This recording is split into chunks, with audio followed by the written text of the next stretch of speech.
आजकालच्या काळात पत्र हा शब्द जरा विस्मृतीत गेला. पण तुम्हाला आठवतं शाळेत असताना आपण आपल्या मित्रमैत्रिणींना पत्र लिहायचो आणि ते पोस्ट करायचो. साधारण आठवडा जायचा त्यांच्यापर्यंत पत्र पोहोचायला. पण त्यातही किती गंमत होती ना. आता तर पोस्ट या शब्दाचा अर्थच बदललाय. भावना कागदावरून नाही तर वायफाय वरून पोहोचू लागल्या.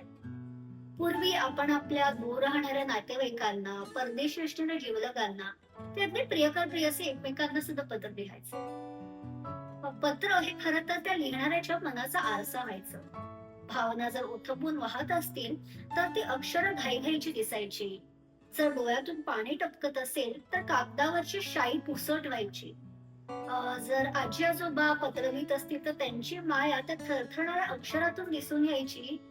आणि प्रेम कबूल करण्यासाठी जे लिहिलेलं पत्र असायचं त्याच्यावर अक्षरं सुद्धा जपून लिहिली असायची.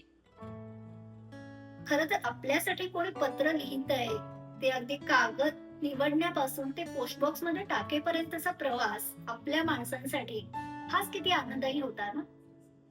ही आता माझ्या हातात जी पत्र आहेत ना, ही मी लग्नाआधी माझ्या नवऱ्यासाठी लिहिली होती. तर तुम्ही कधी कोणाला पत्र लिहिलं शेवटचं, हे कमेंट्स मध्ये नक्की सांगा. आज एखाद्या आठवणीला जिवंत करूया.